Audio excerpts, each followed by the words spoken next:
Assalamualaikum warahmatullahi wabarakatuh. Perkenalkan, nama saya Abdullah Hamam. Saya mahasiswa aktif di Institut Bisnis Muhammadiyah Bekasi. Pada kesempatan kali ini saya akan membahas materi tentang bank dan lembaga keuangan lainnya. Pada video kali ini saya akan membagi menjadi 7 sesi. Kalau kamu penasaran apa aja sih yang saya bahas pada setiap sesinya, tonton video ini sampai habis. Industri perbankan. Perbankan merupakan tulang punggung sistem keuangan global yang terdiri dari berbagai entitas dengan fungsi dan peran yang berbeda-beda. Memahami struktur ini penting untuk mengetahui bagaimana uang beredar, bagaimana layanan keuangan disediakan, dan bagaimana stabilitas ekonomi dijaga. Pertama, ada bank komersial, yaitu lembaga keuangan yang melayani kebutuhan perbankan retail dan komersil. Layanannya berupa tabungan, pinjaman, kartu kredit, dan pembiayaan. Perannya yaitu menghimpun dana dari masyarakat dan menyediakan berbagai layanan perbankan.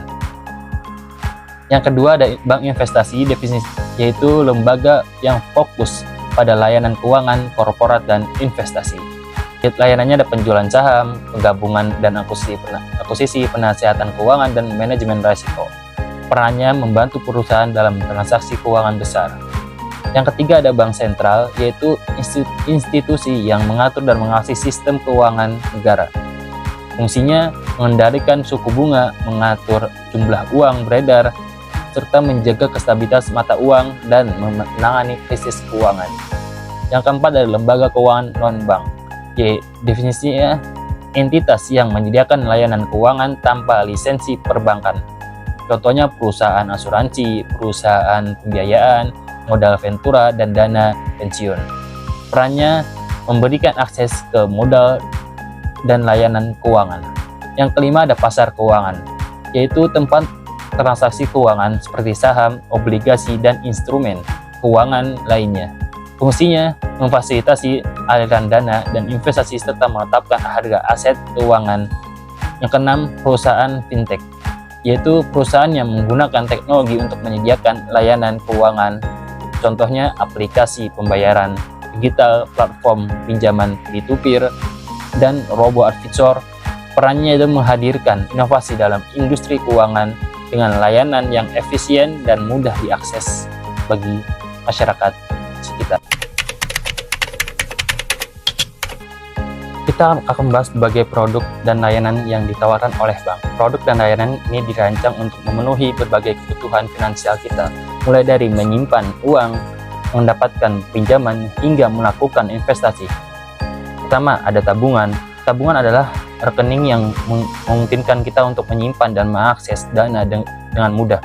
Biasanya dilengkapi dengan buku tabungan atau rekening online yang memudahkan kita melakukan setoran, penarikan, dan transfer dana. Yang kedua, ada deposito. Deposito adalah investasi berjangka dengan bunga tetap yang lebih tinggi dari tabungan biasanya. Namun dana tidak bisa ditarik sebelum jatuh tempo tanpa denda. Yang ketiga, ada kartu kredit dan kredit. Kartu debit dan kredit. Kartu debit memungkinkan kita untuk melakukan pembayaran elektronik atau penarikan tunai langsung dari rekening. Kartu kredit memungkinkan kita melakukan pembelian atau transaksi kredit hingga batas tertentu yang ditetapkan oleh bank. Keempat, ada pinjaman konsumen, yaitu pinjaman konsumen kredit untuk keperluan pribadi seperti pembelian barang, biaya pendidikan, atau perjalanan, ini termasuk pinjaman pribadi, pinjaman mobil, atau pinjaman pendidikan. Yang kelima, ada pinjaman bisnis. Pinjaman bisnis adalah kredit yang diberikan kepada perusahaan atau pengusaha untuk mendukung operasi bisnis, investasi, atau ekspansi. Yang keenam, ada pembiayaan properti atau KPR. Pembiayaan properti atau kredit pemilikan rumah adalah kredit untuk pembelian atau pembangunan properti seperti rumah, apartemen, atau properti komersial. Yang ketujuh, ada investasi dan manajemen aset. Bank juga menyediakan layanan untuk mengolah portofolio investasi kita, termasuk reksadana, obligasi, dan saham. Ini membantu kita mencapai tujuan keuangan dengan lebih efektif. Yang kedelapan, ada layanan pembayaran bank. Menyediakan layanan pembayaran seperti transfer dana, pembayaran tagihan, dan layanan pembayaran internasional. Ini termasuk transfer antar bank, transfer elektronik, dan layanan pembayaran online dan mobile banking. Yang kesembilan ada jasa bank digital. Dengan perkembangan teknologi, bank juga menawarkan berbagai layanan perbankan digital seperti internet banking, mobile banking, dan aplikasi perbankan yang memungkinkan kita mengakses dan mengolah rekening secara online. Yang ke-10 ada layanan lainnya. Selain produk dan layanan utama yang telah disebutkan, bank juga menawarkan layanan tambahan seperti asuransi, reksadana, jasa notaris, safe deposit box, dan konsultasi keuangan. Itulah beberapa produk dan layanan perbankan yang umum ditawarkan oleh bank. Dengan memahami berbagai produk dan layanan ini, kita dapat memilih yang paling sesuai dengan kebutuhan dan tujuan keuangan kita. Manajemen risiko adalah proses identifikasi, evaluasi, atau pengendalian risiko dalam suatu organisasi atau kegiatan. Tujuan utamanya adalah mengidentifikasi potensi risiko yang dapat mempengaruhi pencapaian tujuan organisasi dengan mengukur dampak dan kemungkinan terjadinya risiko serta mengambil tindakan yang sesuai untuk mengurangi atau mengolah risiko tersebut dengan efektif dan efisien. Proses manajemen risiko pertama ada identifikasi risiko, yaitu mengidentifikasi semua risiko potensial yang mungkin terjadi dalam operasi organisasi atau kegiatan tertentu. Risiko bisa berasal dari berbagai sumber, termasuk lingkungan eksternal, kebijakan internal, proses operasional, teknologi, atau faktor manusia. Yang kedua ada evaluasi risiko. Mengevaluasi risiko itu untuk memahami dampaknya dan kemungkinan terjadinya. Ini melibatkan analisis mendalam terhadap konsekuensi potensial dari risiko tersebut terhadap tujuan organisasi. Ketiga, ada pengendalian risiko, yaitu mengambil tindakan untuk mengendalikan risiko seperti mengurangi kemungkinan terjadinya risiko, mengurangi dampak jika terjadi, mentransfer risiko kepada pihak lain melalui asuransi atau kontrak, atau menerima risiko dengan pemahaman yang jelas tentang konsekuensinya. Keempat, ada monitor dan review. Proses yang berkelanjutan untuk memantau risiko dan mengevaluasi aktivitas pengendalian yang telah diimplementasikan memungkinkan organisasi memproses perubahan kondisi atau lingkungan yang dapat mempengaruhi risiko. Adapun manajemen risiko dalam perbankan. Manajemen risiko dalam perbankan mencakup sebagai area untuk memastikan keberlangsungan operasional bank dan melindungi kepentingan nasabah serta perekonomian secara keseluruhan. Area-area tersebut meliputi 1. Risiko kredit, risiko bahwa peminjam gagal memenuhi kewajiban pembayaran pinjaman atau pembiayaan. Manajemen risiko kredit mencakup evaluasi kreditur, penempatan standar kualitas kredit, pemantauan portofolio kredit, dan pengelolaan risiko kredit terkait pemberian pinjaman.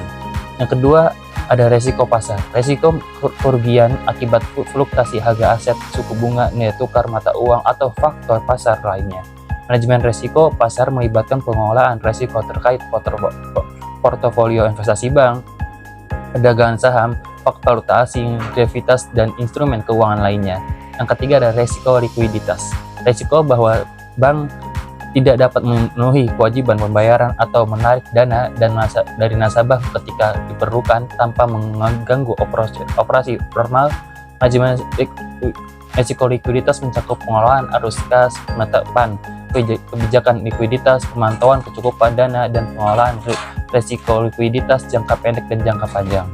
Yang keempat, ada risiko operasional. Risiko kerugian dari kegagalan proses sistem personel atau peristiwa eksternal. Ini termasuk risiko terkait kecurangan, kesalahan, ketidakpatuhan hukum, kegagalan teknologi dan informasi, dan bencana alam.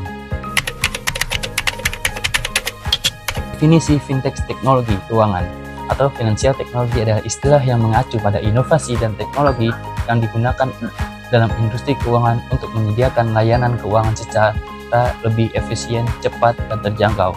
Fintech mengintegrasikan teknologi informasi dan komunikasi dengan aktivitas keuangan untuk mengubah cara orang berinteraksi dengan keuangan, baik dalam hal pembayaran, pinjaman, investasi, atau manajemen keuangan pribadi. Contoh layanan fintech: 1. Pembayaran digital, aplikasi pembayaran, dompet digital, dan pembayaran tanpa kontak. 2. P2P lending, yaitu pinjaman langsung antara individu atau bisnis tanpa bank. Ketiga, ada robo advisor, investasi otomatis menggunakan algoritma. Keempat, ada cryptocurrency, mata uang digital dan teknologi transaksi. Kelima ada crowdfunding, ada penggalangan dana dari banyak hal, investasi, biasanya investor kecil. Keenam ada instrumen teknologi dan asuransi untuk memproses yang lebih efisien. 7 ada open banking, pertukaran data keuangan melalui API terbuka. Keempat ada regulated teknologi, itu metode regulasi keuangan. Dampak fintech disrupsi. Dampak fintech pertama ada disrupsi model bisnis, mengubah cara kerja lembaga keuangan tradisional. Kedua ada inovasi produk dan layanan, yaitu mendorong pengembangan produk keuangan baru. Ketiga ada peningkatan pengalaman pelanggan, layanan lebih cepat dan mudah diakses. Keempat ada akses keuangan dan lebih luas, itu menjangkau lebih banyak orang dan bisnis. Risiko dan tantangan dalam finansial teknologi. Pertama adalah regulasi dan kepatuhan, menjaga keseimbangan antara inovasi dan perlindungan konsumen. Kedua ada keamanan dan kecurangan, yaitu resiko kecurangan dan serangan cyber. Ketiga ada ketergantungan pada teknologi, resiko kegagalan sistem dan infrastruktur. Nah, fintech ini membawa banyak manfaat dan inovasi, namun juga memerlukan pengelolaan resiko yang cermat dan kerjasama antara berbagai pihak. Prudent banking adalah pendekatan manajemen bank yang mengutamakan pengelolaan resiko, kepatuhan terhadap regulasi, transparansi, dan pengendalian internal yang kuat. Tujuannya adalah untuk menjaga stabilitas keuangan, melindungi nasabah, meningkatkan kepercayaan, dan memastikan bank beroperasi dengan aman dan tanpa terkendali. Implementasi prudent banking melibatkan penilaian risiko kredit yang ketat, diversifikasi portofolio, pengawasan likuiditas, pengelolaan risiko suku bunga, dan pelatihan karyawan tentang manajemen risiko. Kalau di Indonesia ada BI dan OJK.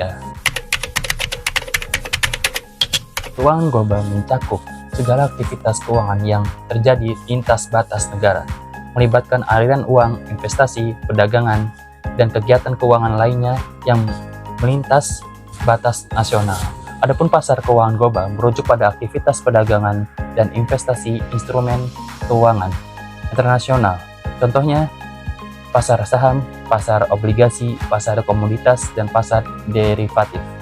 Dalam keuangan global, yaitu perdagangan pertama ada perdagangan internasional, yaitu pertukaran barang dan jasa antara negara yang melibatkan aliran uang untuk pembayaran atau penerimaan transaksi. Kedua ada pasar valuta asing atau forex, perdagangan mata uang asing untuk tujuan spekulasi, investasi, atau perdagangan.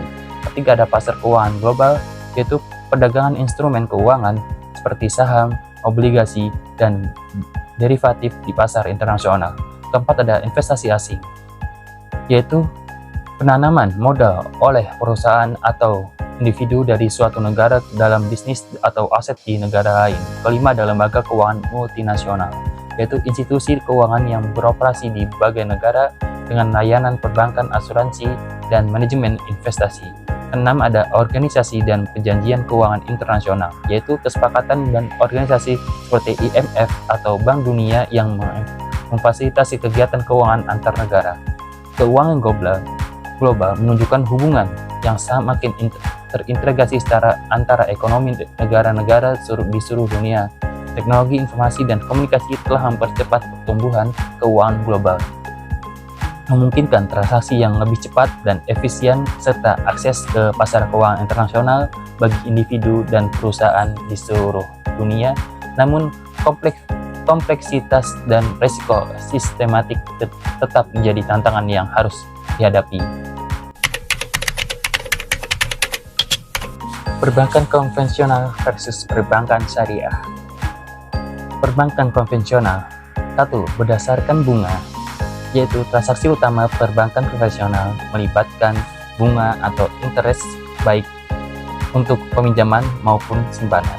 Kedua, ada berdasarkan produk keuangan, termasuk tabungan, deposito, pinjaman, dan kredit. Ketiga, ada keuntungan diambil dari selisih bunga pinjaman dan simpanan. Keempat, ada regulasi diatur oleh otoritas keuangan negara dan peraturan perbankan umum. Kelima, ada dari risiko berbagai jenis risiko termasuk kredit pasar dan operasional. Adapun perbankan syariah, yaitu berdasarkan syariah Islam, menghindari bunga atau riba dan beroperasi berdasarkan prinsip-prinsip syariah. Kedua ada dari produk keuangan melibatkan mudharabah atau bagi hasil, musyarakah atau kemitraan, murabahah atau jual beli, dan ijarah atau sewa. Ketiga ada keuntungan diambil dari bagi hasil dan free dari transaksi jual beli atau sewa. Keempat ada regulasi, yaitu diatur oleh Dewan Syariah dan otoritas keuangan sesuai prinsip syariah. Kelima ada resiko. Resiko syariah termasuk kepatuhan terhadap prinsip syariah selain resiko konvensional lainnya.